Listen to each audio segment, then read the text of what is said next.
Hello, everybody. Welcome to our webinar for tonight. It's nice to see so many of you gather on a Sunday evening. So we're going to begin very shortly in a minute or two. And again, I would very much like to thank Amy and Olivia for taking their time to come speak at my webinar today. So I'll be your host for tonight. We're going to begin very shortly, so stay tuned.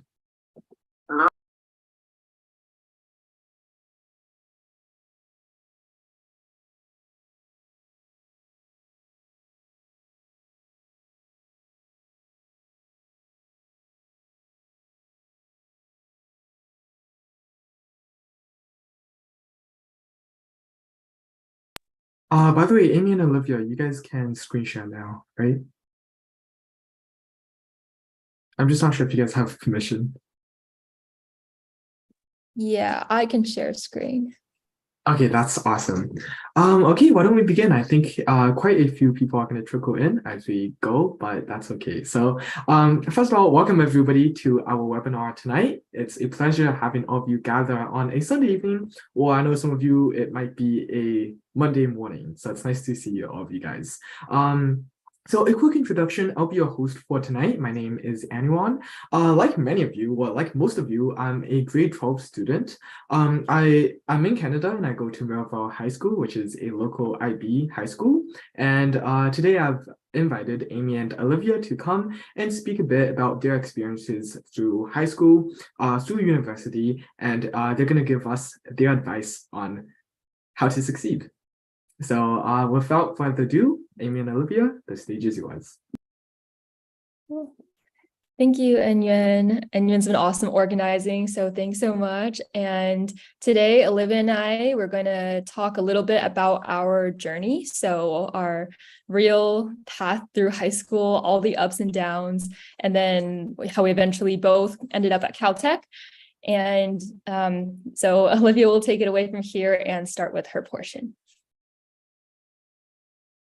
Sounds good. So let me share my screen.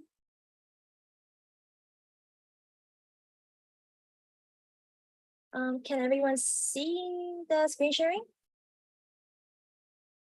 Awesome. So hi everyone, I'm Olivia. Thank you Anyan and Amy for amazing intro and all the coordination. And before I begin, I'll ask that everyone please try to keep your mic muted to avoid any confusion during the presentation. And if you have any questions, feel free to type it in the chat, either that be the YouTube stream that's on Amy's channel right now or in the Zoom chat right now. And one of us will be monitoring the Q&A thread and incorporate your questions into a Q&A in the very end if we don't get to answer them during our presentation. So without further ado, I will start with my portion. So like the title, I titled this Learn from Success, hosted by S2S Student Tutoring by Anyon and Wei, Amy's YouTube channel. So hello, I'm Olivia. And to give you a little bit of a context about my background, I graduated from a magnet high school in US, New Jersey to be specific, called Bergen County Academies. So a lot of my high school experiences are from this very unique because I went to this very unique high school. Some context, we have to test to get into this high school. They offer very rigorous coursework and wide variety of extracurriculars, including encouraging high school seniors to go do an internship every Wednesday during their senior year instead of coming to school. So my experiences are pretty unique because of that. And that's how I got to do a lot of extracurricular activities and see a lot of other high achieving students. Also, my high school had majors. So we had to pick and test into a specific academy depending on our major interests. And I was in the Academy for Business and Finance. So that kind of is also an explanation for a lot of the business, economics related activities that I did during my high school, even though I eventually chose the math major and did college apps for math and applied math majors mostly when I was applying for colleges. And I graduated from Caltech in 2021 with a major in applied and computational mathematics and a minor in information and data science. And now I am a data scientist at a tech company. So that's kind of like a little bit about my background. So from here, I'm just going to walk through my high school experiences to give you a little bit of perspective of what to expect on each year, what kind of things I did when I was back in your age, and any takeaways I have related to that. So Freshman year, I think I started off with very like rigorous coursework because I went to this magnet school. All the classes were honors. We didn't have an option to take regular classes. So that was kind of built into my schedule already. I was also part of the highest math track, which makes sense because I was into math even before high school, from my elementary school and middle school years, doing math competitions and stuff. So I wanted to challenge myself and take the hardest math track that the high school offers. During this time, I had my only like B+ all throughout high school, which I will elaborate more later on, but I regretted this a lot. And this actually made me struggle so much when I was doing college apps. So I can't emphasize the importance of GPA enough here. And at this point, since I was only a freshman and I wasn't very strategic, very knowledgeable of college apps, a lot of my extracurriculars were based on interest, from like math team, knitting club, DECA, which is like a business competition club where a lot of my business academy friends were in, and also like choir and band and stuff like that. So moving on to sophomore year is when I started being a little more strategic. So since freshman year GPA was not very satisfactory, I tried really hard to improve my GPA and focus on my coursework. My coursework was still rigorous, like all honors, but I didn't have any APs because my school didn't allow freshmen and sophomores to take APs. My extracurriculars got a little more strategic, so I entered the Spanish club because sophomore year, I realized like I'm not really sure what kind of leadership activity I will have by the end of graduation at this point. And it's important to join the clubs that you intend to apply for leadership in early on. So you have some history and build up with the club members and trust before you can run for an office. So in my case, I felt like I would have a decent chance in National Spanish Honor Society because I had good relationship with my Spanish teachers. And this office was something that was elected by teachers, not by students. So as not someone who was like less popular, less extroverted in high school, application-based leadership positions were good opportunities for me. So that's why I joined Spanish Club to build up for my to run for leadership for National Spanish Honor Society. I also started doing math research with a school teacher, and I applied for a grant and got a grant. So this was a good option for me because even though I was into math, I wasn't the most successful mathlete. I wasn't qualifying for Olympiads and I wasn't winning any like HMMT or PUMAC major math awards. So I also picked up math research to show other achievements in math, like getting a grant and maybe eventually my paper, without focusing too much on just one category of math to increase my chances of having achievements throughout.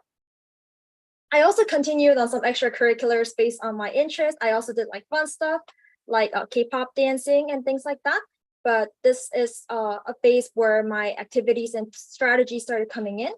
And not to forget, I also started doing standardized testing around sophomore year. And I think sophomore year truly is a pretty good time to start thinking about SAT and stuff because you definitely want it done by the end of junior year. You don't want to be worrying about SAT and doing college at the same time by the time you're a senior already.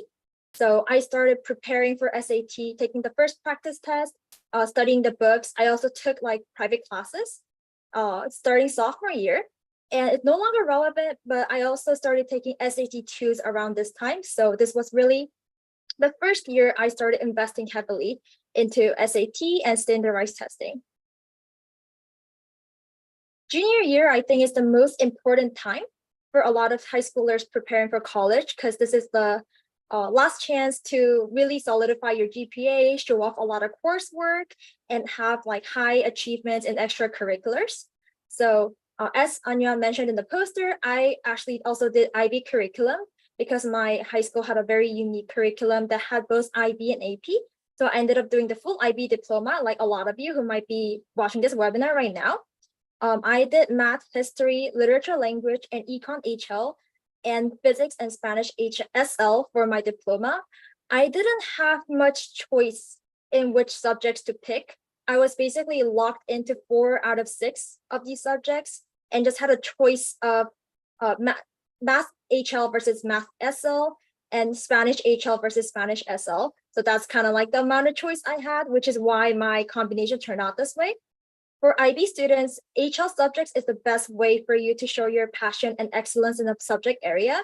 So for example, if you want to be like an engineering major, I would definitely recommend taking physics HL and math HL to show that you do have the math and physics competency. and have achievements as equivalent to taking like AP Calculus BC or AP Physics C for the AP students. So that's kind of a little bit of a context about IB. And since my high school had both APs and IBs, I did also challenge myself and take AP Calculus BC my junior year.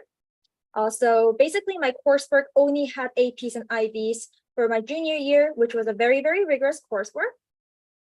And I also secured satisfactory SAT and SAT2 scores at this time. And as I mentioned before, I think this is a good timing and it's kind of important to think about standardized testing early and not push it off until you feel more prepared as junior or senior. Honestly, I think standardized testing is a slightly different preparation than a lot of what you might learn in school.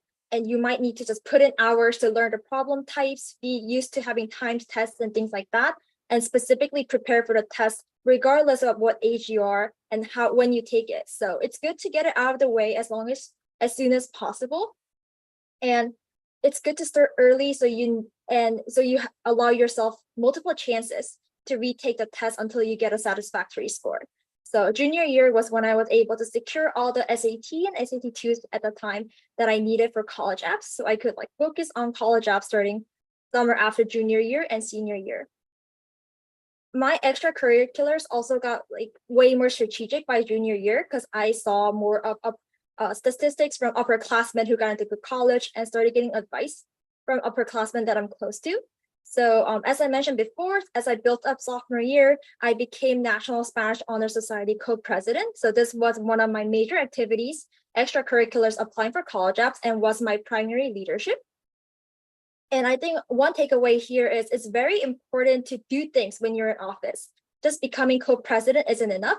So for example, Anyan also, he runs this amazing organization, but he's also doing things like this webinar.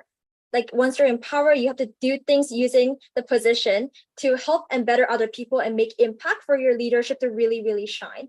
So in my case, since I was National Spanish Honor Society co-president, I collaborated with the school musical that was Evita at the time to hold an event about Argentinian culture and history, food, and have a pre-show event for the school musical to give people more context about the musical Evita during my time as president. And we also had an event where we invited an Argentinian soccer player and got him to talk more about sports culture in Spanish-speaking countries, and also do a fundraiser for charity that donates soccer balls to Spanish-speaking countries that are less privileged regions. So that was kind of some events I led as National Spanish Honor Society co-president. And during college interviews and essay writing, I think the fact that I took initiative and did things to better community and foster diverse culture really helped me out, instead of just having just the title of co-president. I also entered MathWorks Math Modeling Competition Challenge. So this is also strategic because I was good at math, but not good enough to make Olympiad. I was good at business and economics and have some context because of my business academy, but I wasn't the best business person. I wasn't winning Fed Challenge, Econ Challenge, and things like that. But this mathematical modeling competition combined my two strengths in a unique way that made me stand out more compared to people who might be just good at math or just good at economics. And this really played out because my team consists of the top math kids from the business academy. And we got honorable mention, which was the highest achievement that my school team did. And the other teams had the best math kids, but we did better than them because we knew context about business and economics and applied that to our competition. So finding things that you're good at and combining them to a clear vision and finding competitions that really closely align with that can increase your chances of having an achievement and can also tell a better story. Because honestly, this mathematical modeling competition is data science at a very high school level. And that's what I ended up doing for my career. So it was also pivotal for self-discovery. Some other things I did was I interned at an office assistant at a local law office. That's what I did summer after junior year. And I think summer after junior year is the last summer that you have a lot of time to have any meaningful achievements and grow yourself. So I would definitely recommend doing at least something during that time. And I'll discuss this later, but I unfortunately didn't attend any math camps or prestigious camps throughout my high school years. That's one regret I do have. So this summer where I like intern, that will be a great chance for anyone to do internships and look into summer camps and further their interest in a particular field, especially related to professional things, because you do have like more than 8 hours every day to explore something. So, and lastly, I started writing college essays and looking into college apps summer after junior year. I think the Common App back then opened around July or August, and I looked at the prompts as soon as it came out. It's never too early to look at and start working on college application as long as you're ready in your other fields like SAT. So getting a head start is always good. So senior year, so honestly, most of senior year until the results came out was just focused on college applications, writing my essays, polishing my application, and looking at all the deadlines last minute. But I was basically continuing my course for senior year was continuing the IB curriculum and taking the most difficult math course that my school offers, which was basically college level, because when I was freshman year at Caltech, the math curriculum was identical to what I learned senior year. So that's how advanced that one class was.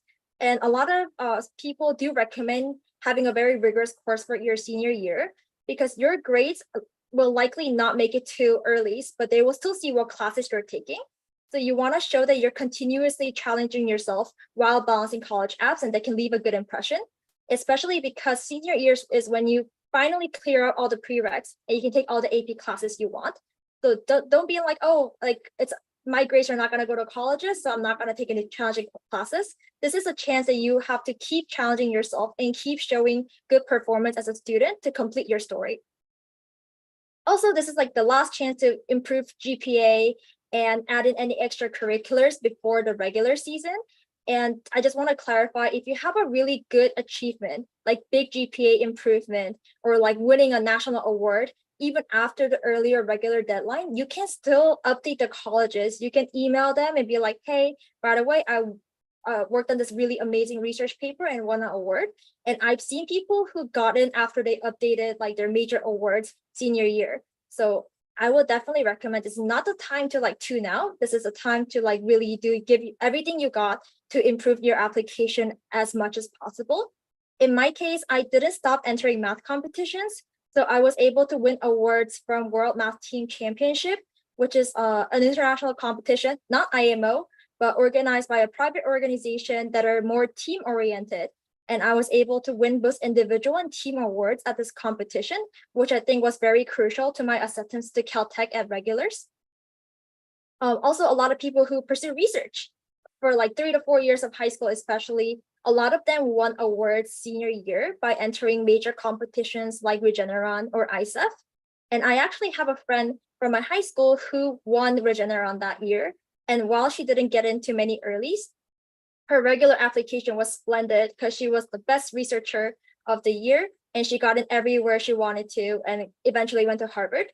So it's really like you got to work hard towards the very end and not give up that you might not have progress until senior year, and make sure you update your application accordingly.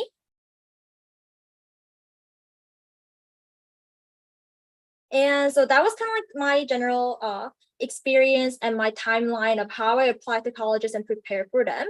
And some general advice that I have for people based on my experience and those around me is, firstly, I think GPA is really important. I didn't get into many IBs, and I think personally that's because I lost a GPA competition within my high school.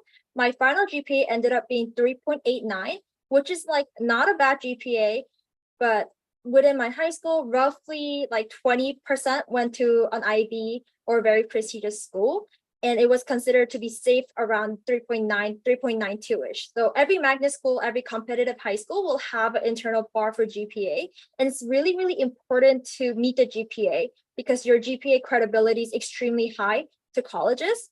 So they know what kind of caliber you are depending on what GPA you get in the school. So you want to be able to prove yourself as much as possible. I know a lot of people who might be like, yeah, but I have like all these extracurriculars. How can I balance between that and GPA? But I would like to say that unless you're really like set, you're really confident that you're gonna win an like international, national award or like win like a major research competition, it's probably not a good idea to sacrifice GPA for that. And not many things can make up for a subpar GPA. So it's very, very important to focus on GPA as much as possible. And secondly, you want to plan everything early. So I told you, like, I didn't get to go to many math camps because I didn't plan ahead. So I know there was a lot of questions about camp, scholarship, internship. A lot of them have early deadlines. Some of them ask for applications several months before the actual time. So it's good to think about these ahead of time, like at least 1 year in advance, and keep an eye out for the deadlines and logistics on how to apply. And be strategic and find something that works for you. I think that's kind of the theme of my story of how I prepared and try to make myself more competitive despite not shining early with in typical fields like math or sciences. And lastly, I think there's a lot of international students in this call. And I personally am not an international student, but based on what I saw, I don't think it's very, very different procedure-wise for international students, other than that you might need to take the TOEFL to prove your English proficiency. And a lot of schools are not need blind for financial aid for internationals. So you might want to be careful and do a lot of research if you do need financial aid. However, also due to the number of applicants fighting for this limited spots, even more extreme than domestic, there's likely a higher competition. So if you're an international student, you might need to hold yourself to a higher bar than most stats that you see on internet, because those applicants might be domestic and you might just have to be more competitive to get in from the international pool because the competition is just different. But yeah, thank you so much. And we'll take questions at the end. So please leave them in the chat and I'll hand it over to Amy. Awesome. Thank you, Olivia. And thanks again to everyone for being here today. So Olivia gave a lot of great advice and I'll try not to repeat her, but inevitably, sometimes there's some overlap. Okay, I'm going to share my screen. Okay, can everyone see what's going on? Okay, cool. So I'm just going to present my PowerPoint in the consultant way with it not being the PowerPoint format, the presenter format. So learn from success. Thank you, Enyuan, for hosting. Okay, so some background on who I am in case for all the people out there who don't know me. So I, like Olivia, attended Caltech, but instead of majoring in ACM, I did chemical engineering. And as some of you might know, I have a YouTube channel called WAME where I'm helping students with academics and getting into their dream schools. And finally, before all of that, I grew up in the Rocky Mountains, and there in the bottom is a picture with my sister, and I attended a public school there. So a little bit more on my background before I go into the timeline. So I think a really strong foundation for why I was able to do well, not only in math, but in other aspects and other courses, and eventually be able to have some sort of success, is because of a strong foundation. And that was given to me by, I think, a big part of my parents, because they got me into math from a young age. And then I went on to win math competitions as well as attend some prestigious math camps like Promise. And then in high school, I graduated at the top of my class, like you see in a couple of pictures. Caltech, where I did chemical engineering. And then now I'm currently working at an AI startup. And as a plus, I also got into MIT for my MBA, which is a business degree, and I'm planning to attend there in a couple years. Okay, so now going into my high school timeline. So in grade 9, prior to that, I actually already did a math camp, and I was lucky because this math camp was actually with a neighbor who's also a family friend. So I think one key aspect here is like, we all have different backgrounds and different advantages per se, or disadvantages. So I think that we need to consider sometimes there is luck where I was able to have this opportunity. So I think one piece of advice so far is that it's good to see where you have some advantages and what opportunities are available in your school and what strengths you have yourself, and capitalize in that direction. Always go in the direction where you think you could get ahead with less effort. As far as courses, I did all the honors I could take. I can't take any AP classes as a freshman, so often schools have that, restriction. But to be fair, one student did take AP Calc BC freshman year. So he was ahead of me for sure. And he just talked to the counselor and got that to happen. So I really encourage you to think outside the box and ask for any exceptions that teachers can make for you. And this way you can get even more ahead. I actually also took ceramics and art class. So freshman year, I was having fun. Actually all of high school was kind of fun, I think. But I did ceramics and art class, which are not weighted GPAs.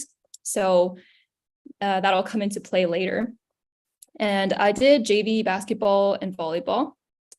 Finally, I already did some math competitions and I was in knowledgeable and I volunteered at the local hospital. Freshman year, I already started getting straight A's. And I think for me, that's just always a goal. I always try my best, and A's are just kind of something that I always try to get. Okay, so next, it's grade 10. So summer before 10th grade, I did the same math camp with the neighbor that I did before 9th grade. Again, all the honors I could take, but this time I took AP Calc BC, AP Stats, and AP Government. And that was a lot of math, I know, but it's because I really like math. So I think that was a great schedule for me. This is when I realized that class rank was a thing. And so I saw that I was relatively up there because of my honors and other weighted classes. So I was like, you know what? Let me try and maximize that GPA even more. And I try not to take like any unweighted classes anymore. We still had some gym credits, but basically I was just trying to maximize my GPA as much as I could, though not really intending to really fight for valedictorian. But I think that's kind of a lesson where if you build good habits and you're setting a system for excelling, then you don't necessarily have to set goals in order to succeed. In grade 10, again, I was on JV basketball and volleyball. You'll see that I never did crack varsity, but in 11th grade, I was able to for another sport. Grade 10 is when I was unofficially in Mu Alpha Theta Math Honor Society. So this Math Honor Society is only really available to 11th and 12th graders, but I was so involved in math competitions already that I was able to join and participate in the club.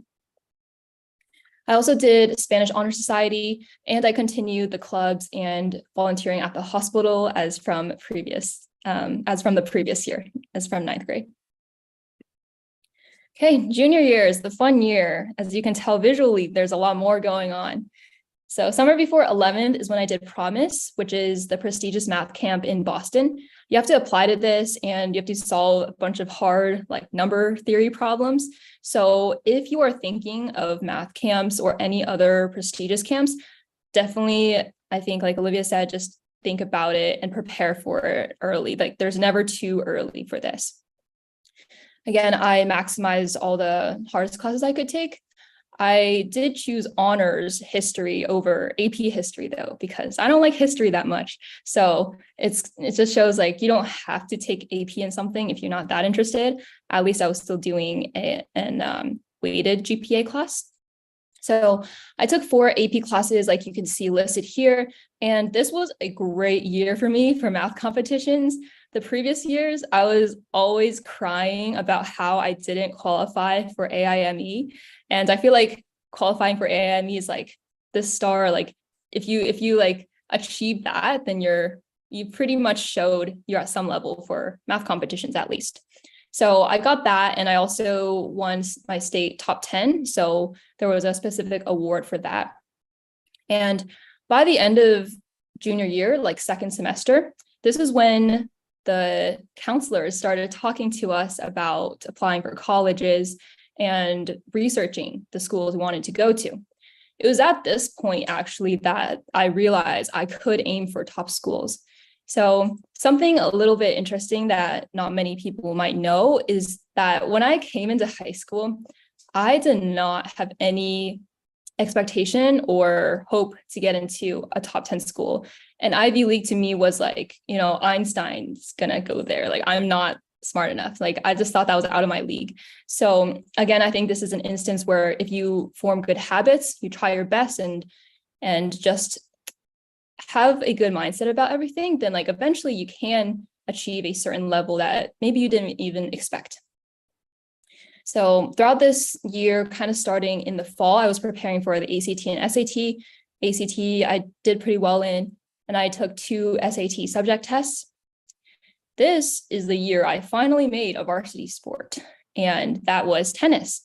And not only that, but I became a state qualifier. So I think a lesson here is kind of what I was saying earlier about finding your strengths and advantages. So tennis was a sport that I just excel a lot more in and more easily because I think it suits my personality more, especially when you're just playing doubles or you're playing singles. You're more reliant on yourself and it takes a lot of patience. And I think that was better than basketball, for example, where I wasn't quite as aggressive as you needed to be to get at the varsity level. And my high school was really good in sports. But something that I did wrong, now that I see it was wrong, it was doing a little too much. So I did Key Club, which is also about volunteering. I did Friends of Rachel Club. I did prom committee and more. Granted, prom committee was a lot of fun. So still feel free to do club just because you really want to. Like, don't just do things only because that's going to be good for college, right? But the issue here is like I joined Key Club and Friends of Rachel Club thinking that I had to get as many extracurriculars as possible for college, not because I was truly interested in them. But also I'm a person who feels FOMO, so that was a reason as well. And grade 11 is when I started private tutoring. My AP physics teacher had a son that she wanted me to help him with for his, I think, calculus class. And then also a family friend had me help his son, her son. Okay, and then in grade 12, so this summer before senior year, I actually didn't do a math camp. And it was actually my dad who kind of convinced me to stray from the path of doing something structured and to try and do my own thing. So that's when I started Math Path, which is like a nonprofit tutoring program, since I realized that a lot of schools and the students in my school in particular, they struggle a lot in math just because they don't have the good foundations and they don't have the problem solving skills that I talk about a lot in my YouTube videos. So I started that, and granted, there weren't that many participants. I wish that this was something I started earlier, but I think it was still a really good learning experience for me. And once again, I maxed out all the hardest classes I could take. I do want to mention, and that I forgot, in grade 11 and grade 12, I took college courses for math because I already maxed out all of the math courses, like the AP math courses at my actual high school. So in grade 11, I took Calc 3 and linear algebra. And in grade 12, I took differential equations and what's it called? Discrete math. And once again, I played varsity tennis. This time I played singles and I became a regional champion. So yeah, that was really awesome. And I kind of wish I did tennis earlier. So I think it's really nice to explore more, especially if you're early in high school, because that's when you can find your real strengths. Because if I had started tennis freshman year, possibly I could have gotten a lot better and even placed in state. Like, I don't know, maybe that's just being optimistic. Hindsight is 2020, but that's why I encourage you all to explore and find your strengths and go in that direction. And likely your strengths are going to turn into your passions as well. And in grade 12, I did some fun things like powder puff, and I went to more football games. So I really had the mindset of like trying to maximize that last year of high school with my friends. So for the advice section, I'm going to stop sharing and I'm just going to talk candidly to you all out there.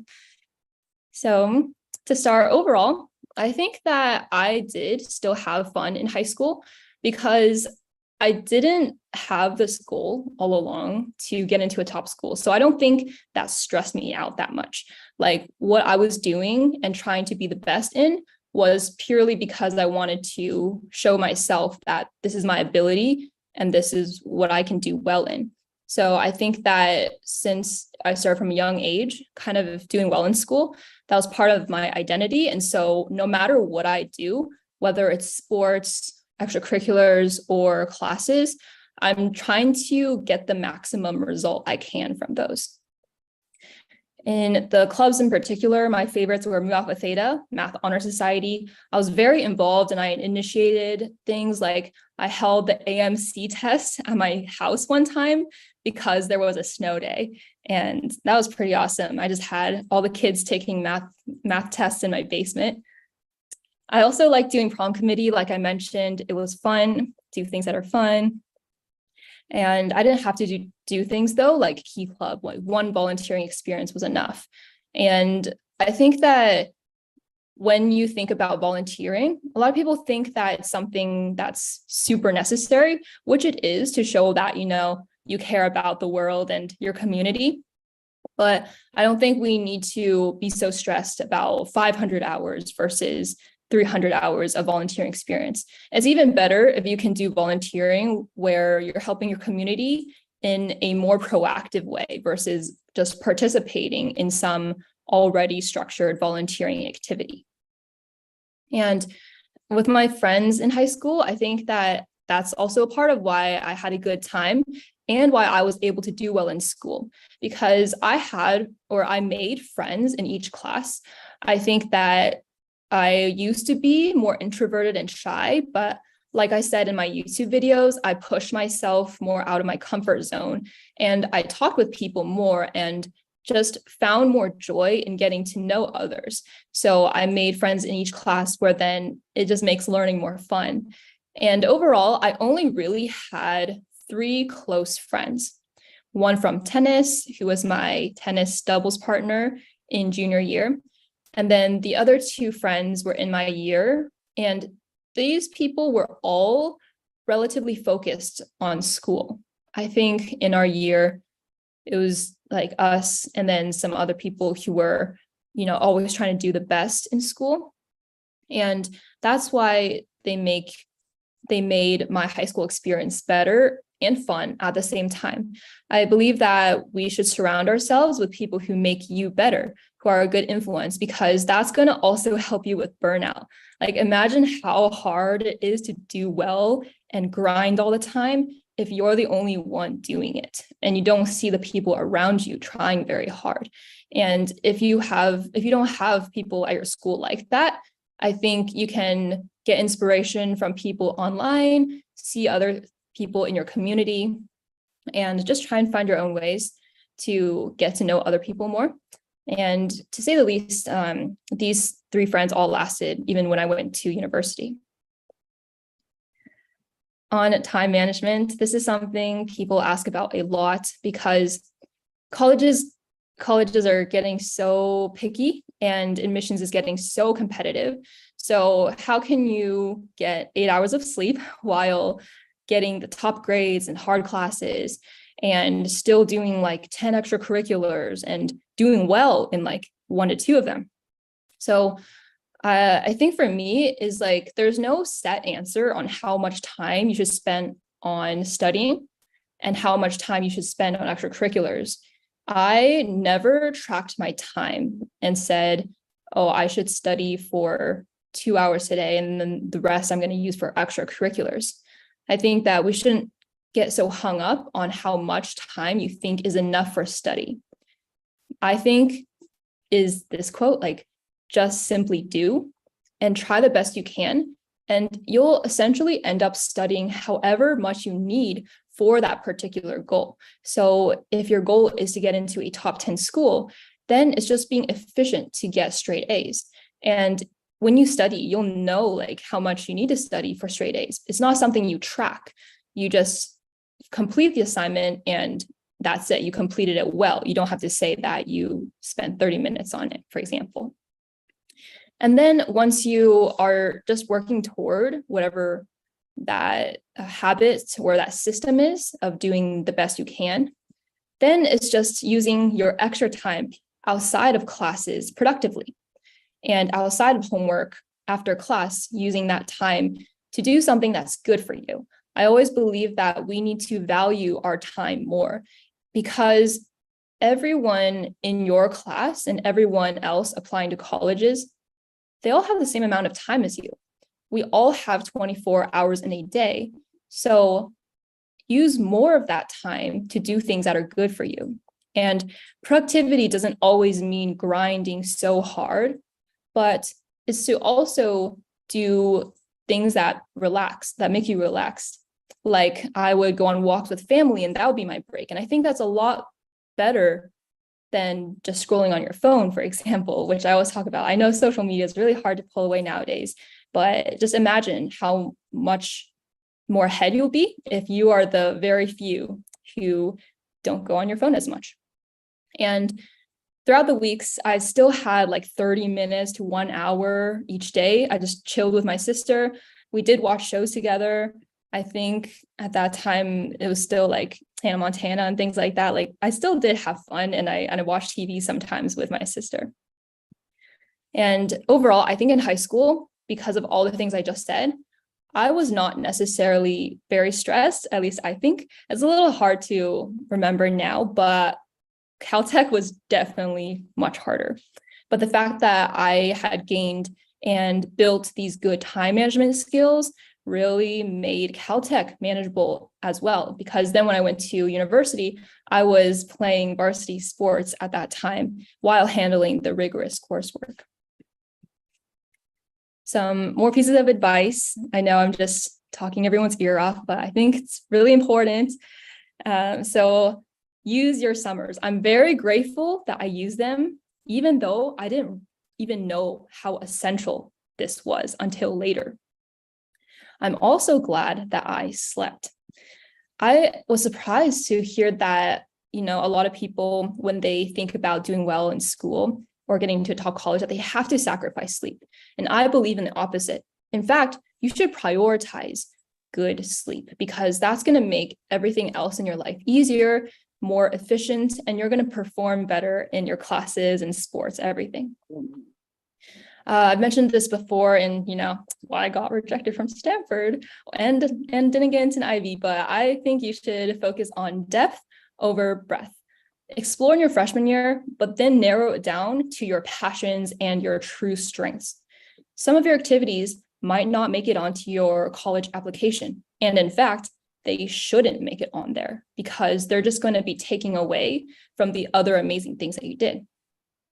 I also wish that I did think outside the box a little more. I wish I initiated new things earlier than just summer before senior year. And now I think I've improved that a lot, where I wish I was more confident in my own creativity and not just doing predetermined activities. So I encourage you to think about how you can step outside the box and you can spend energy on something that people haven't done before, given that it aligns with your goals and your spike. And doing something outside the box is better than just another participation in a club or something that admissions officers have seen before. Finally, I think we should focus more about learning. We should learn about the different jobs that come out of different majors. Schools don't really teach you about the real world, and that's something that I think needs to be fixed in the education system, because at the end of the day, you're going to be having a job for 40 plus years. So we should explore what jobs there are, even in majors that are outside of what your intended major is. When we pick a job and not a subject that you just enjoy learning, you're catering more to what you'll like to do in the long run, because it's according to a role that fits your personality. And it's a bonus if it aligns with a certain subject like math that you like. So that is my spiel. And thank you, NUN, for calling this webinar Learn from Success. I always think it's interesting to call myself like quote unquote successful, because I think that that sounds so like definitive, like there's an end, right? But I haven't found what I call a success yet. I think that success is a continuous journey that I'm working toward, and how I'm growing on this journey at the same time with all of you guys. So I hope that we continuously are going toward success. Thank you. Thank you guys both so much. And I would like all of us to give a round of applause, I guess, virtually for both Amy and Olivia. It was awesome having you to speak. And I just want to touch up on your last point with the success. And you guys have to remember success is obviously, in a sense, relative, right? Because for me, in my eyes, and I believe in a lot of your eyes, you guys look up to Amy and Olivia, and I do too, right? They are very amazing people, especially how they can balance so many extracurriculars on top of good grades and just being good people, right? And I want to emphasize this because they actually helped me so much in my college admissions process. And as a grade 12 student, like you guys, I'm not like Amy and Olivia who've already achieved some degree of success. Unlike you guys, I'm trying to get into these colleges too. So I don't even want to call it advice, but personally what helped me a lot is Amy's YouTube videos, especially. If you want to, I can link her YouTube in the chat, and I see myself talking on YouTube right now. So you guys on the YouTube comments, be nice to me.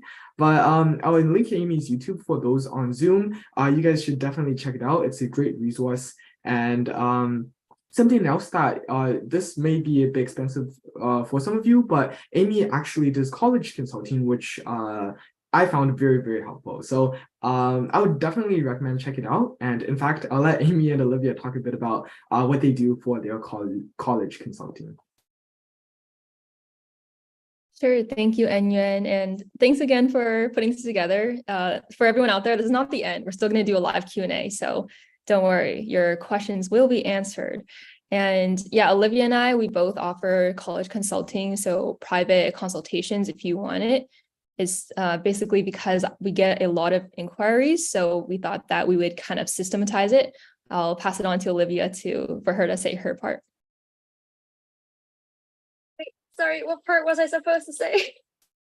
You can just say, like, I guess your experience helping students thus far. Oh yeah, so thank you, Amy, for also saying great things about me, and Anya for the opportunity. And so since college and during college, I've been helping people both unofficially and officially for boarding school and college applications specifically. And I specialize more with STEM students, but I also have a lot of experience with students who want to do business or economics based on my experiences in high school, being the math kid in the business academy. I primarily also have a partnership with Amy. So there's content where both of us are in Amy's YouTube channel, where we also share a lot of tips like what we went over today. So feel free to check that out. And I do read comments, all the comments on videos from Amy that I appear in. So if you have ever have any questions that are not addressed in this call right now, feel free to leave a comment there and we'll try to get back to you in a few days. And separately, Amy and I also do consulting together like Amy offered. So there's instructions on Amy's YouTube on how you can get in touch with us to schedule a consultation call. And what it's going to be is like, it really depends on what you want to talk about. We can just give you advice based on the cases we saw at Caltech among people who did get in and any successful candidates that I saw from my high school and throughout my career. So we can give advice like, oh, emphasize on this extracurricular, or have you thought about this math camp? You're so good at math. Or even like, oh, you can use these resources to make yourself better in this subject. So that's kind of like the services that we offer. And obviously, feel free to ask us questions during the chat right now. We're on our way to live Q&A, and also ask lots of questions in comments, YouTube comments and chats and whatever. And Anya can also pass us questions. Yeah, and sorry, just want to quickly add on that. For those on YouTube, I'm getting flamed in the YouTube comments, so I just quickly want to address that. So it is, okay, so a lot of people on YouTube have been mentioning how college consulting services are a scam and that they take your money. And I would actually agree that a lot of the businesses that you see are quite expensive. I'm not going to call them scams, but they are quite expensive. This is why specifically I recommended Amy and Olivia, because relatively speaking, what most objectively speaking, they offer the cheapest service that I know of. So definitely check it out if you want to. But again, if you don't, this webinar is not to advertise for their services. It's more so that you guys can ask us your questions and that they can share, their advice. So with that being said, do you guys want to go to the questions? Okay, that's awesome. So let's begin with a easy question. Well, not an easy question, an important question. It's one about extracurriculars. So someone in the chat asked, what's the best way to have stand out extracurriculars for top schools, specifically in the US? I can go first. And I also want to add on to Anya's comment about college consulting and just clarify, both Amy and I, this is like not our full-time job to be college consultants. We're more just offering advice for a little bit of a pay to make sure that we're not bombarded with random questions and have some kind of quality control and actually help people who are ready to receive help. But so it's not like a full consulting package like what you're used to. We're more like a case by case. You can pay to have a paid meeting with us, and it's meeting by meeting, it's at your control, and we're not just gonna like charge you a lot of money and not offer anything. So just wanted to clarify that we're a little different. And also to answer the question, I think there are two ways to approach this question. First, there's things that are objectively very impressive, and a lot of like national awards, for example, or research competitions will fall in this category. So one way to stand out is enter a competition that has a lot of people, cover a lot of people internationally or nationally who are your age, and show that you're better than a lot of them by ranking very high. If you have like first place in a research competition, that looks very impressive because this is a benchmark that colleges can use to compare your research skills compared to any other high schooler in your grade in America. So that's one approach to things. But secondly, I don't think it has to be like an award for an extracurricular to be impressive. I think it's a matter of like how you're appealing yourself to college apps, and it's the character you're showing to colleges that matter. What kind of talent you have, what kind of passion you have, and what kind of change do you want to see in the world.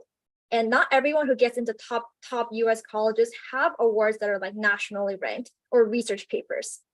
Instead, they have extracurriculars that back up their story of what kind of passion they want to have and what they want to do after college to make this world a better place. So in a way, every extracurricular can be built into an impressive extracurricular as long as it fits with your overall story that you're telling. And it's the story that matters the most, not the single individual achievement that's the key to everything.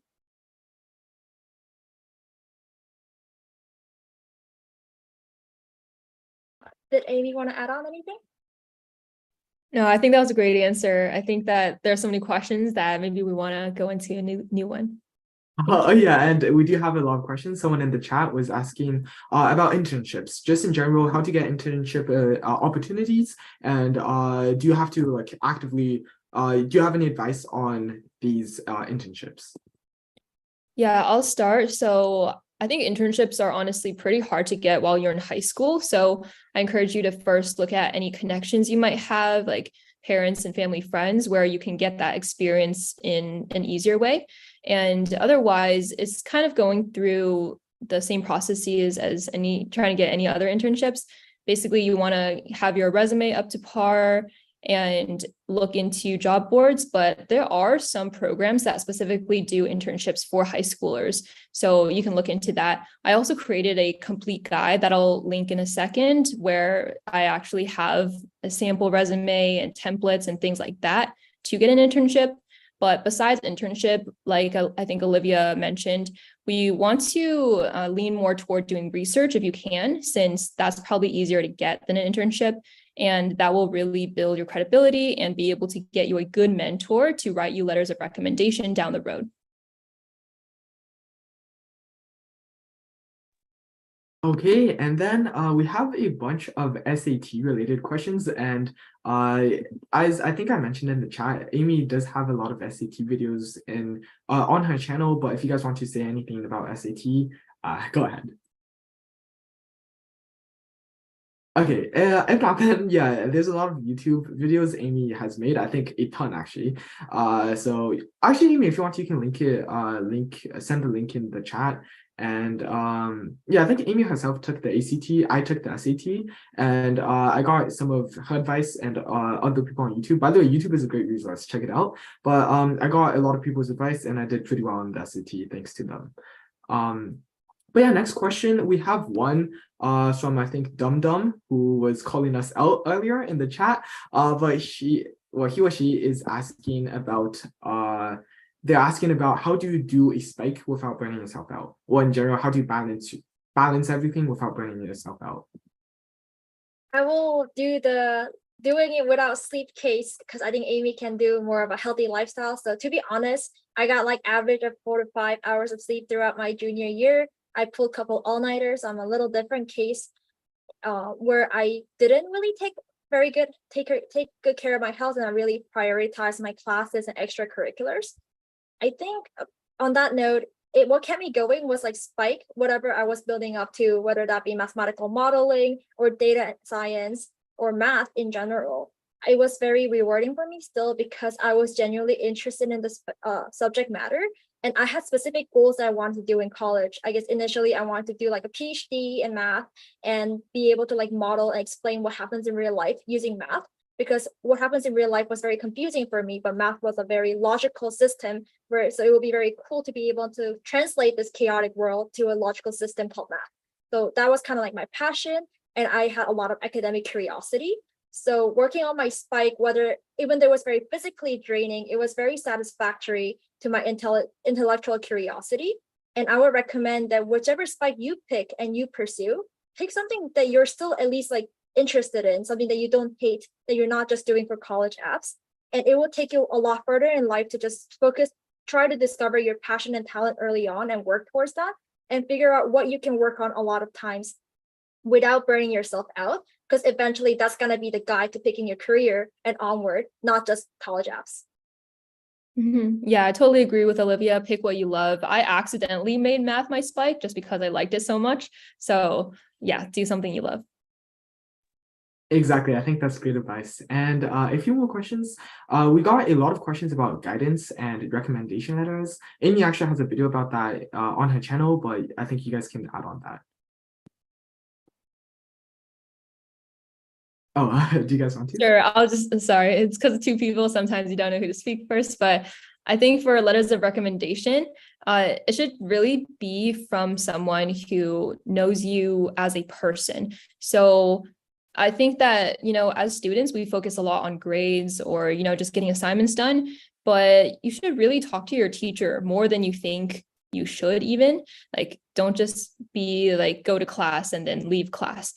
If you have questions, even if you know what you're doing, you should talk to the teacher and say hi, even ask them how they're doing, what's their life like outside of school, because we at like the end of the day, we're all humans and we like human connection. So the more that you can show that you care about your teacher more than just as your teacher, and you are more than just a student-teacher relationship, then I think the better that they can write about you. Just imagine like you writing about a friend, like you're going to gush about them, right? Simply because of how they make you feel. So I think we should all consider the human connection part more, at the same time, demonstrating your strengths in that particular area where your teacher can see that.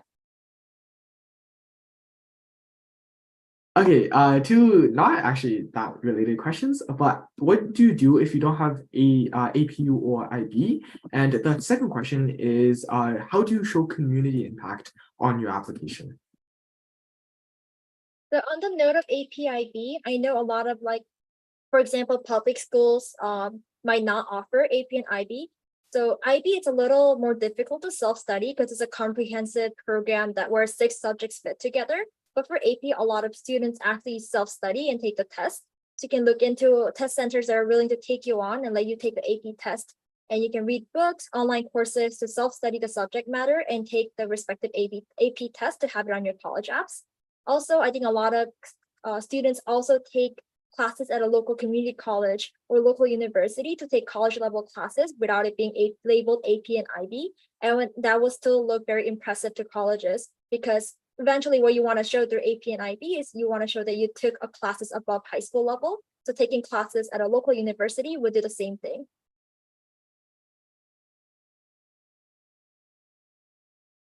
Okay, and then I'll answer the showing impact part.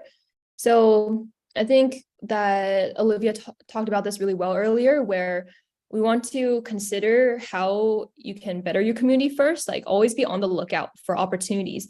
And then I think that when you execute your ideas and when you see that need, then the impact will come naturally after that.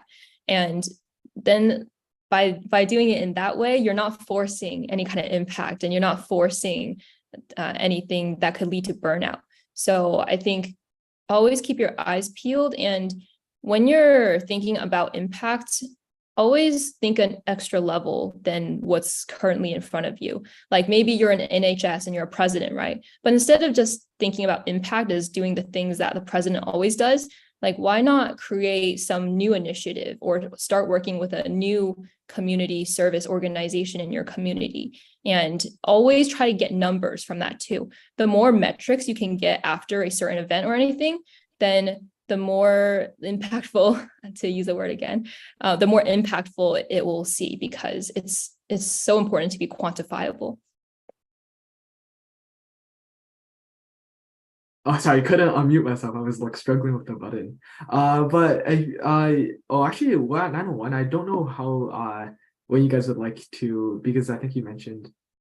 I can continue for like, honestly, 30 more minutes. I allotted an hour and a half for this because I know a lot of people have questions, but Olivia, feel free to drop if you need to.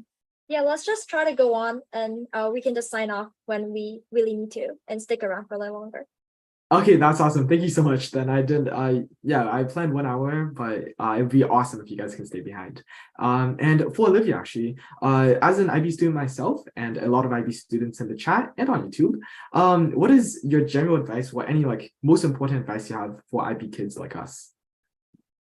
So to be completely honest, my final IB diploma grade, which I didn't even bother checking, was likely not good. So even though I took IB classes to show my course rigor, since I went to a feeder school in the United States that had already had a really good relationship with US colleges, I didn't need to try very hard or use IB as my strength to get into US college. Though I also talked to some international students who were IB once I was already at Caltech. And I think in that case, since the colleges don't really know about your school's GPA credibility, your IB score, your IB predicted score and IB final score is the most credible objective metric the school has about your academic ability. So it will definitely be recommended to try to have as high of a grade in IB as possible. And honestly, if you can get like a 44 or 45 on your IB, that might be worth multiple extracurriculars. That alone might be enough to get you in to a top US college, because IB already includes community service, activities, and research, extended essay. So that is the advice. Try your best in your IB curriculum and talk to the teachers, figure out how they give you IB predicted score to really figure out and try to maximize your predicted score. Because for some schools, it might be related to your GPA. For other schools, they might give you a separate test. So it's good to know in advance what your predicted score will reflect and try to maximize that. Okay, that helps a lot. And I guess this one is for Amy and for those on YouTube. Amy, could you tell us a tiny bit about how you began the channel, what inspired you, and well, it's growing so fast right now, so tell us about it. Awesome. Thank you for asking whoever posed that question. I think it's really interesting because this is not actually my first YouTube channel. My first YouTube channel was A Sharp that I did with my sister, where we sang covers and wrote English lyrics of BTS songs. So any ARMY out there, send a purple heart in the chat. And I think that was my first taste of creating something new and just being super bold and not caring too much about what other people think. It takes time because as teenagers, there's a lot of peer pressure, but I think that was an instance that really got me into building my confidence and creating and making impact of just whatever I wanted to do. I think we should all have more confidence in us to do whatever we want to do. So in Caltech, I realized that the school was really, really unique. So for those who don't know, Caltech is like Hogwarts. We have the house system where we get sorted, all different personalities, some really weird traditions like dumping milk on your head and other things like that. So I was like, wow, there should be YouTube videos on this. And lo and behold, there were none because, Stanford, MIT, day in the life of a like college student. Those are out there, but I think Caltech's too small of a school. Plus, it's very, very tough with curriculum.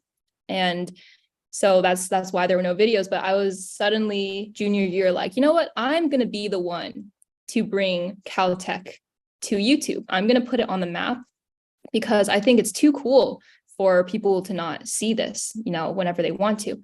So I very spontaneously on a Sunday night was like, I'm gonna vlog every day for an entire week. Like, I'm just gonna do it. I'm gonna be shameless. And yes, it was very hard because the curriculum is really hard, and I was pretty self-conscious. But the crazy thing is that a month later, COVID hit. And that's why I think sometimes life is pretty insane, because who would have thought that that was the last time I would be on Caltech campus? So I was super grateful because this was really the last taste of Caltech as Olivia and I knew it.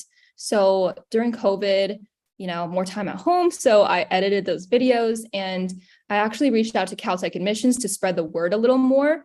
And they shared it with prospective Caltech students. I got a ton of good feedback about how much this is helping them.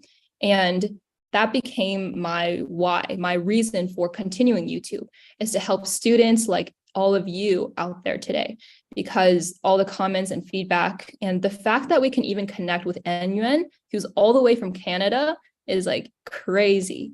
So that's why I continue doing YouTube, and that's what inspires me. So as cheesy as it is, you guys inspire me. Yeah, and that's very true the other way around too, because Amy has been such a help for myself, and her YouTube is amazing. So I would recommend, again, all of you guys check it out. And this time the YouTube is free. And on top of that, just in case those from Canada don't know, I know a lot of my friends don't know, but Caltech is a very, very difficult school to get in. It has less than, according to some sources, less than 4% acceptance rate, so it's not easy to get into at all. Now, let's take a question from YouTube chat. I think I saw a good one. Oh, and by the way, before we go to the next question, I just wanted to say, if you have any general questions or questions that could help everyone, you can ask right now and we'll take it right away. If it's more specific questions, as Amy and Olivia have mentioned, they can stay behind a bit. So we'll save all the specific questions to the end. Yeah, I also want to mention that if you have really niche questions, I think it's more helpful to comment on the YouTube video after it's on the live page, because that way we can take more time and reply to your comments one by one, instead of taking time where potentially the question doesn't apply to everyone here. Exactly. And we have a few questions in the YouTube chat about GPA. So people were asking, what GPA do you need? How important is GPA? What do you do if you have a bad GPA? So I guess these questions, I'll throw it at you guys. I can answer what to do if your GPA is currently subpar and what's a good GPA. I think it was like one of my main points of general advice. GPA is very, very, very, very important if you want to go to a top school. I think nothing makes up. So obviously this doesn't mean like you need to like have a perfect GPA and like 0.001 in your GPA will make or break your application, but having a GPA above a certain bar, this bar is a little different depending on what school you go to, but you can look at your internal statistics. And to be fair, most schools' bar will be higher than at least all straight A minuses, likely more like at least half A minus and half A's. So it's a very high bar, and that's how important GPA is. And if you didn't have as good GPA freshman year, for example, like me, you can try to bring your GPA up by having more GPA heavy classes. So some schools weigh AP classes and honors classes with a higher scale and give you a higher GPA if you do well in those classes. So you can take more challenging coursework and do well on them to improve your overall GPA. Another thing I've seen my friends do is some schools have electives. So if you take more electives later on and do well on them, your junior year and senior year GPA can be weighed higher in your overall ranking. So that's one more way to try to improve your GPA as best as possible. And lastly, just try your best from now on. While a perfect GPA looks really good on paper, a very rapid increase in GPA would still be impressive. And honestly, if you have like C's freshman year, but perfect straight A's while taking like 6 APs junior year, that itself can be your spike, like your self-discovery into study habits and how you brought yourself up to be a straight A student. So use this as an opportunity, not a challenge, and just try your best from now on and try to get as great grades as possible just from this moment and onwards, and really prioritize that. Exactly, and as Olivia put it herself, GPA is in fact very important. And I have a question about the chat from one of my fellow Canadians. What do you do if you're in Canada and you don't have GPA? I would say get your grades up as much as you can. Because at the end it gets don't quote me on this, but I'm pretty sure it gets converted into GPA. Now we have another question that's in the chat that I liked a lot. What organization system did you use in high school? And they also asked about mental health. Cool. I'll go first. I used a physical planner for basically everything. It was only in college when I started adding Google Calendar to the mix because it gives automated notifications. So if you're someone to forget things, then I would recommend, Google Calendar because it literally tells you when something's due.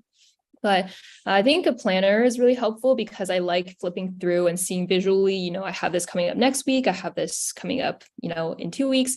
And something that helps is in that physical planner, if a test is, in the next month, then a week before the test, I would also write that down just so I know ahead to study for it. It wouldn't be like I'm only writing down the day the test is. I would always be writing a couple days or a week or whatever you need about things you should do for what is coming ahead. And for the mental health aspect, so I think that in my portion, I discussed a lot about surrounding yourself with friends who are similar to you, who also have similar goals and who can honestly make you feel inspired, right? Because at the end of the day, it can't always come from inside. Other people have to also make you feel happy and good about working hard.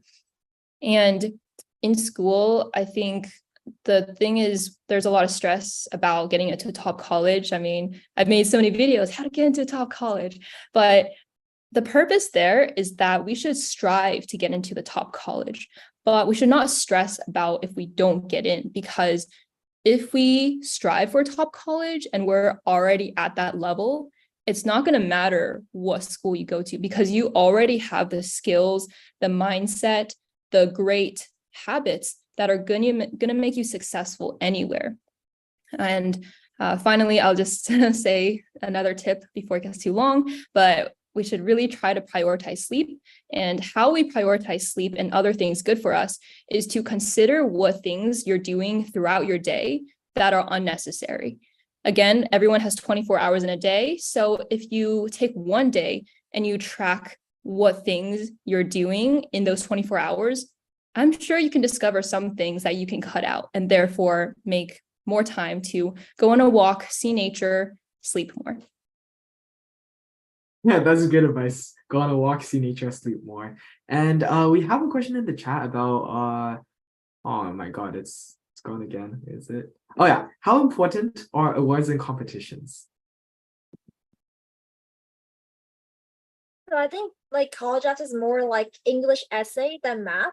There are multiple correct answers and multiple good applications, but there isn't like a single rubric that can really tell and rate every single thing.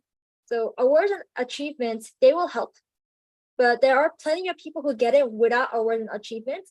It's like really, I'm sorry for being really generic and abstract, but back to the main point is really about how you present yourself. And awards and achievement can really only back your claims. Like awards can speak for, if you say, I'm really passionate about astronomy and I'm really good at it, having an award in that can back that statement up.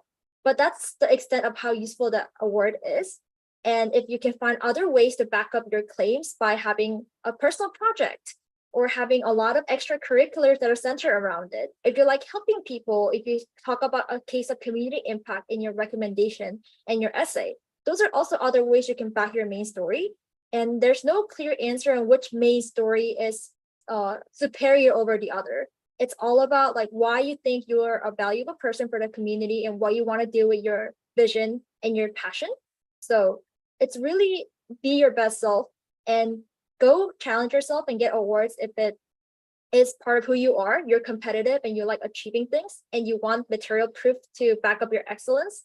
But if you're not that kind of person, show your strength in different ways, and that should be good enough to make yourself competitive. Thank you. That's a great response. And I saw something in the chat. I think Amy also agrees. Someone said, hit the gym, put on your shoes and go run. I agree with that. Should do that definitely. And I think there was a few questions on YouTube about SAT and ACT. So I think Amy, you took the ACT, right? Yeah, so I actually took both, but I didn't do that well on the SAT. I got 1520, which, don't flame me for me saying that's not so good, but it's like I did better on the ACT, so I submitted that one. Do you know what the specific questions on ACT and SAT are? They were just debating, well, YouTube chat was just debating how easy SAT was and how easy ACT was. Oh, okay. Yeah, so I think with all of these, when we ask, how do you show impact, or like, how easy is this? How many hours should we study? I think we should just try doing it first, and then you see how easy it is. Like, no one can really tell you how easy it is, especially if we're all different people at all different levels. So try and be your own coach, as I always say, and see what works for you. And if you're gonna have to take it anyway, like, it doesn't really matter how hard it is. Okay, that makes a lot of sense. And speaking about SAT, we have a question about PSAT. I'm Canadian, so I don't really know what that is. I think PSAT is like a practice SAT that you can take, and sometimes doing well on a PSAT can qualify you for National Merit Scholar or some scholarships. But it's basically something that models your SAT performance. And I'm not sure exactly what the question is. It's like, but it's great if you do well on a PSAT, and it's always like good to like test your skills. But if you didn't do well on a PSAT, don't be too discouraged, because I took a PSAT and my PSAT score was horrible back then. I think out of 2400 scale, it was like 21 something. But after like a year of actually preparing for SAT and knowing the passages, knowing how to solve problems for SAT, I did end up scoring higher than 2300 in the end. So don't let a low PSAT score discourage you. Only use it as a test of where you are right now, and use it to your advantage if you do well, but focus on the actual SAT instead of focusing too much on doing well on the PSAT. That's great advice. And speaking on that, we also have a few questions about demographics, which is pretty interesting. So there's a question: does being first gen low income give you an advantage or a disadvantage? And like, while we're talking about demographics, just demographics in general, how do they affect applications? I can answer this a little, but to be frank, I'm not that sure. So Olivia, feel free to add stuff after.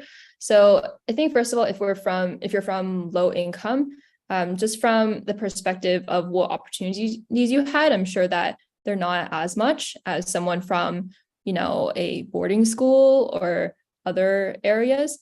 But so that's why, like, it might be a little harder in terms of shaping your application to look like theirs. But I think that in that situation, you can still show your activities or your character in the things that you're involved in because of your current circumstance. So it's like adapting it that way, and then how you can build a story around your journey of growth, your unique journey of growth. And then on the actual application, honestly, I'm not really sure how demographics affect admission officers' decisions. Yeah, and if I were to add in a little bit, I think it's hard for us to like conclude one way or the other. It's an advantage or disadvantage. But I think what actually happens is, like, depending on your situation, you might be compared with other students from similar backgrounds, not compared in totals. It's more like a domestic versus international student situation once again. It's not that certain criteria of people are held up to a higher standard, but depending on which pool that you might be pulled into and compared against, that might raise the bar higher or lower for you, just because this group is fighting for limited spots, and that whoever your competition is whoever your competition is. Also, if anyone is truly like low income and come from a relatively difficult background, there's this program called QuestBridge that you can look into.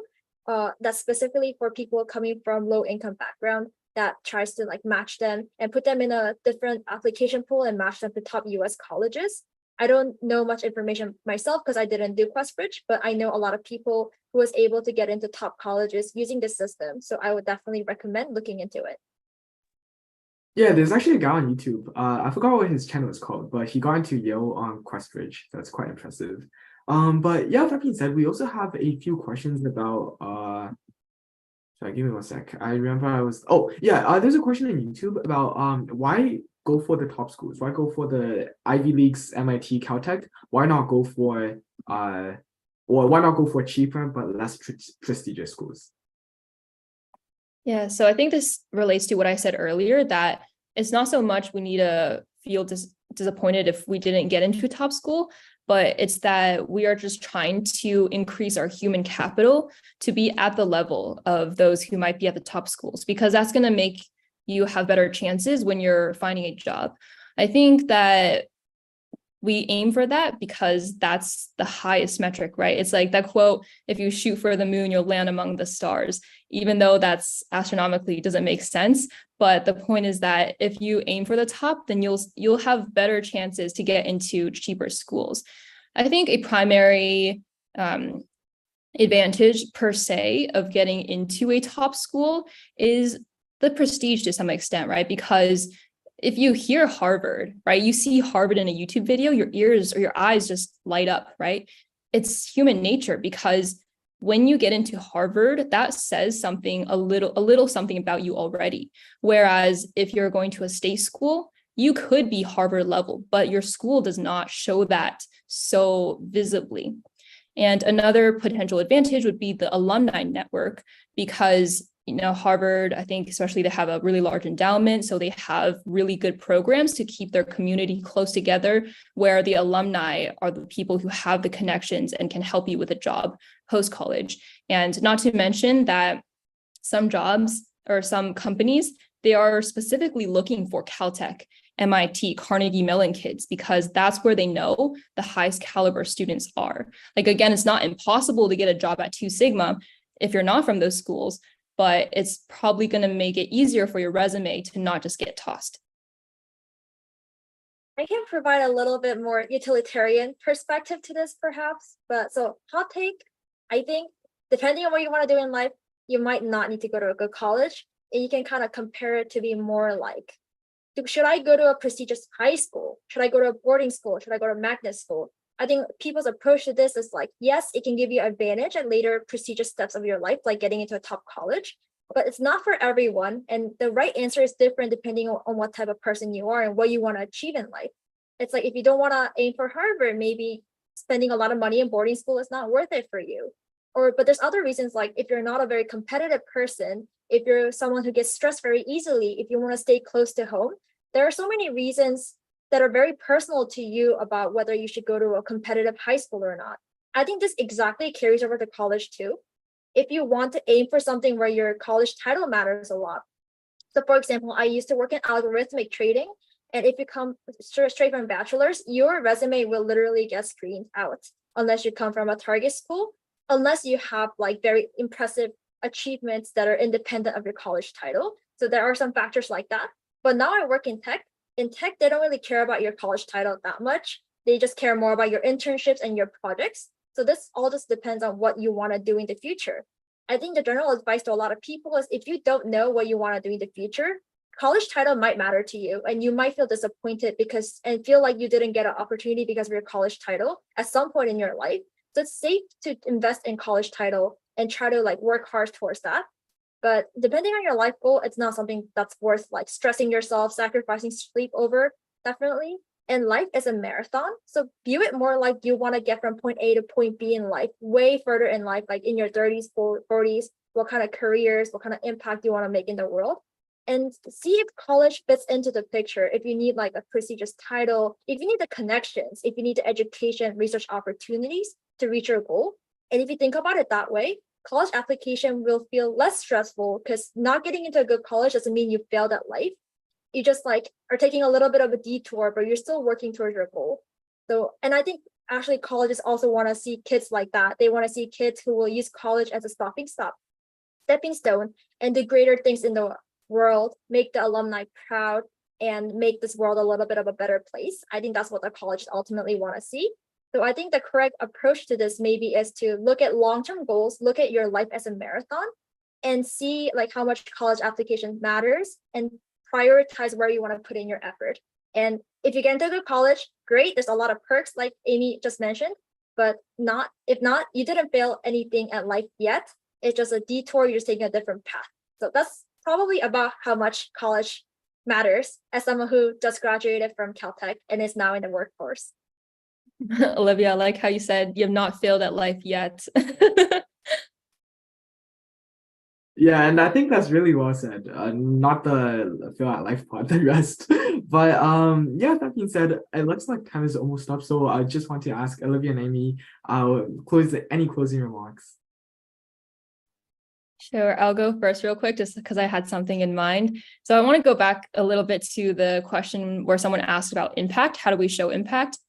I think along with keeping our eyes peeled, we should look for people who have made impact before, and we should look for, examples to follow. So what is in front of your eyes right now? Enyuan, a 12th grader in high school, literally in the same shoes as you guys, created this webinar where almost 200 participants on Zoom and almost 100 on YouTube are watching live, and so many more people are going to be watching this later. And he just put this together himself. He reached out to me like cold email, like I didn't know him before, and he showed that he was passionate and that he has the capabilities to put together something like this. So how can we learn from Enyuan and something that someone else in your shoes has done before? I think that we should consider where you can learn from, and to not feel like it's an XYZ instructions to follow. It's your own path of where you can make impact.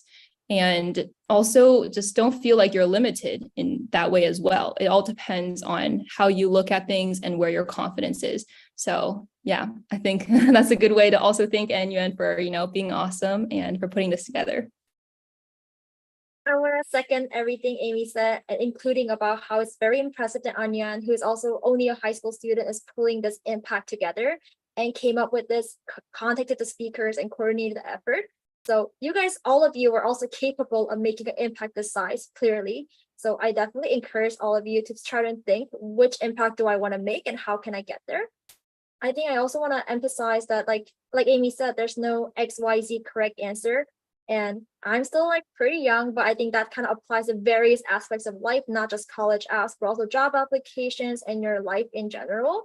So I think it's very important for all of us to just continuously think about what matters to us, what motivates us, and what makes us happy. What can we keep doing productively without like blanking out? And honestly, for example, if you're really good at gaming and that doesn't tire you out, we have someone from Caltech that we know who was really into League of Legends. She wrote her Common App essay on League of Legends. Even during college, she played like 4 to 5 hours of League of Legends every day, despite the Caltech workload. And guess where she ended up? She now works at Riot Games as a software engineer, where she works on League of Legends, the game directly. So you never know where your passions might lead you to. And there's no superior or inferior passion. It's all about how you develop it.